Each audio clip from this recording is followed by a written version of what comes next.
Hermano, estamos viendo ya ese pueblo de Israel que está en exilio, esas tribus del sur. Allá por el año 605 al 587 fueron deportados por Nabucodonosor a Babilonia. Vimos diferentes profetas, ya vimos a Jeremías y empezamos a ver a Ezequiel. Vemos Jeremías 37, hermano, con esa profecía de los huesos secos. Yo te hice una pregunta que qué sentido podíamos ver en ese pasaje bíblico. No sé qué meditaste, hermano, con esos huesos secos, qué significado tenían. Y vimos que las escrituras las podíamos leer de tres formas: una forma literal, una forma moral y una forma simbólica o tipológica. Si lo viéramos desde un punto de vista simbólico moral, hermano, ahí mismo en esa profecía Dios nos va explicando en esa profecía que estos huesos secos, hermanos, son toda la casa de Israel. Ahí lo dice nuestro Señor, ahí en ese Jeremías 37, dice, esos huesos secos son toda la casa de Israel. Y que ahora esos huesos secos que simbolizan a ese pueblo de Israel, dicen, nuestros huesos se han secado, dicen, nuestros huesos se han secado, nuestras esperanzas han muerto, hemos sido rechazados. Mira, hermano, lo que decían estas tribus del sur ahí, exiliados en Babilonia. Y es que solo el Espíritu de Dios podía levantar a su pueblo de la muerte, que significaba ese cautiverio, hermano, ese cautiverio, ese exilio. Solo Yahvé, nuestro Dios, podía ahora restaurarlos y regresarlos a su tierra, a esa tierra prometida que le prometió a Abraham, esa tierra que ellos ya habitaban, pero que por su rebeldía, por sus infidelidades, porque no cumplieron la alianza con nuestro Padre Celestial, ellos habían sido exiliados. Y ellos ahí estando ya en cautiverio, hermano, ahí en esos ríos de Babilonia, en esos canales de Babilonia, ellos empezaban a reflexionar que solo Dios podía ahora restaurarlos y regresarlos a su tierra. Muchos pensaban que el Dios de Babilonia, el Nabucodonosor, era más fuerte que el Yahvé Dios de ellos. Y hermano, esa era una gran confusión teológica, una gran confusión espiritual. Y entonces con ese sentido moral, hermano, ahí el que ha sucumbido a la muerte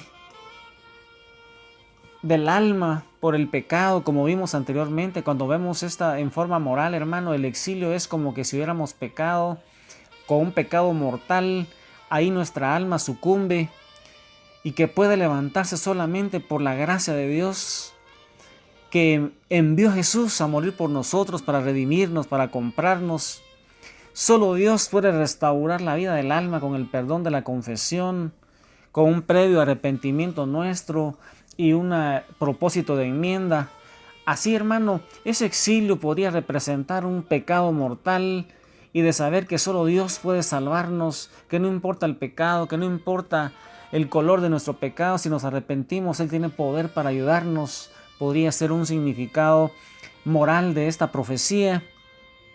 Pero también podemos verlo también, hermano, con un sentido simbólico, escatológico o tipológico.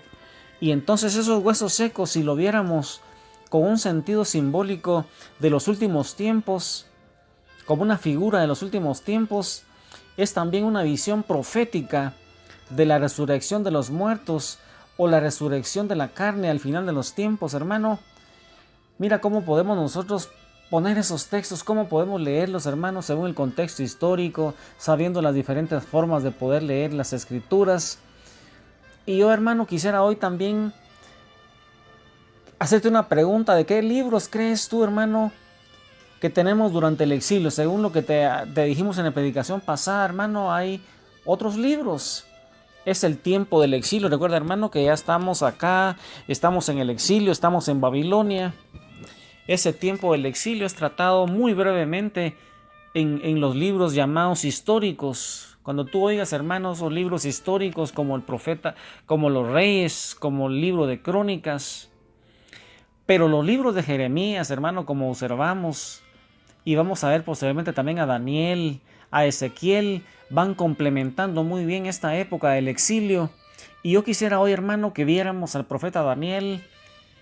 Y te quiero hacer una pregunta: ¿qué te imaginas tú, hermano, que escribió Daniel a quién le escribió, en qué tiempo le escribió. Recuerda, hermano, que Daniel fue deportado en la primera deportación allá por el año 605.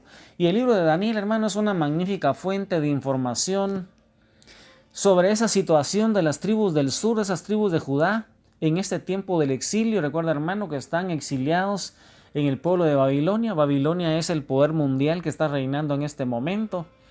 Además de esa información sobre la situación de ese pueblo en ese tiempo, tiene también una información sobre el Mesías. También habla del Mesías, hermano, ese Mesías esperado. Imagínate, 600 años antes del nacimiento de Cristo, ya ese pueblo, nuestro Padre lo consolaba diciéndoles que iba a venir un Mesías. Y también nos narra la historia de algunos cautivos judíos que fueron obteniendo el favor de Dios y de sus captores.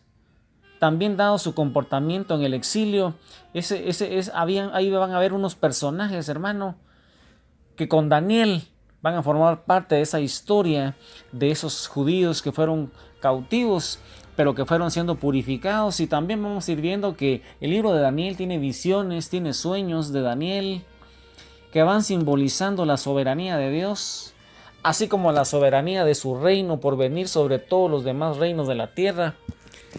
Y eso es lo que Daniel va a ir revelando en sus escritos. Hay unos cuantos reinos, comenzando con Babilonia, pero que luego se va a ir estableciendo otro reino dirigido por el ungido, que se llamará Ciro el Persa, que destruirá todos los demás reinos y durará por siempre y para siempre, que Ciro es la figura de nuestro Señor Jesucristo, que es el Rey de Reyes y Señor de Señores. Y entonces, ya con ese preámbulo de cómo vamos a leer a Daniel, hermano, recuerda que Daniel le va a hablar a esas tribus del sur que están exiliadas en Babilonia. Cuando tú leas Daniel, hermano, no lo leas solamente así, sino que piensa que le está hablando a un pueblo que está exiliado ahí en Babilonia, que está sufriendo, que está siendo purificado y que está siendo castigado porque las infidelidades que le hizo a la alianza que nuestro Dios había hecho en el Sinaí con ellos, y las bendiciones que había dado también a Abraham cuando lo sacó de Ur de los Caldeos y le ofreció una tierra prometida y le ofreció que un descendiente de él iba a bendecir a todas las naciones. Entonces, hermano, en la primera deportación, ahí en el año 605 a.C., fueron llevados cautivos muchos jóvenes pertenecientes a las familias importantes, pues Nabucodonosor quiso llevarse a los mejores a Babilonia para su servicio. Y entre estos hermanos estaba el profeta Daniel, bueno, que en este momento no era profeta, sino que era un jovencito de 14 años de edad. Pero también había, dice la escritura, 3 jóvenes más, cuyos nombres en hebreo eran Ananías, Misael y Azarías. Y yo te pregunto, hermano, que te imagines ahí en el palacio del rey Nabucodonosor, que era como un dios para ellos, era un dios para ellos. Te imagines a Daniel, un muchacho de 14 años con sus amigos de clase privilegiada de la tribu de Israel, de las tribus de Judá, un muchacho que sabía las escrituras, un muchacho que tenía cultura y que además sus amigos están ahí deportados en Babilonia. Y yo te quiero hacer una pregunta, hermano, ¿cómo crees tú que trataron a estas personas que acabamos de hablar? Dice la escritura que eran bien tratados a pesar de ser cautivos. Ellos estaban siendo formados en el idioma de Babilonia, estaban siendo formados con sus costumbres, con la cultura babilónica, para servir en el palacio. Mira, hermano, este reino de Babilonia le quitaba todo lo de Dios, todo lo del pueblo de Dios se lo quitaba y les iba inculturando todas esas doctrinas de ellos, toda esa forma de vivir de ellos. Se iba metiendo Babilonia en el corazón de esos israelitas. Inclusive les cambiaban los nombres hebreos porque querían borrar todo lo que significaban las tribus del sur, toda la alianza que había hecho Dios con ese pueblo de las tribus del sur, con el pueblo de Israel. Y yo quisiera hoy, hermano, que buscaras en Daniel 1 y te fijaras en estos personajes que estamos mencionando. Entre ellos estaban estos judíos: Daniel, Ananías, Misael y Azarías. El jefe de los funcionarios les puso los nombres siguientes: a Daniel, el de Beltasar; a Ananías, el de Sidrac; a Misael, el de Sisac; y a Azarías, el de Abdenago. Palabra de Dios, te alabamos. Mira, hermano, la política entonces de Nabucodonosor era tratar de que dejaran su culto, sus obligaciones religiosas. Pero Daniel y los otros jóvenes, 3 jóvenes, resistieron a estas presiones. Imagínate, hermano, esa es una meditación profunda que podíamos hacer. Imagínate esos jovencitos, nuestros adolescentes. ¿Cómo responderían ellos? ¿Crees tú que responderían como Daniel y esos jóvenes que se van a ir resistiendo a esas presiones de ese poder de Babilonia? Imagínate, hermano, ellos estaban en el palacio del rey, estaban vestidos con ropas reales, comían de la misma mesa. Eso de comer de la misma comida, hermano, presentó un problema para esos jóvenes judíos que eran cumplidores de la ley del Señor. ¿Por qué crees tú, hermano, que al sentarse a la mesa con ellos, en donde había comidas que idolatraban a otros dioses, por qué crees tú, hermano, que significaba un problema para estos muchachos, estos adolescentes que habían sido deportados y que querían resistirse, querían ser fieles a la alianza con su Padre Celestial, contra ese Yahvé de los ejércitos, al Yahvé Sebaot, ese Yahvé que le habían mostrado? Ellos conocían la historia de ese pueblo de Israel, sus padres, hermanos, les transmitían esa fe.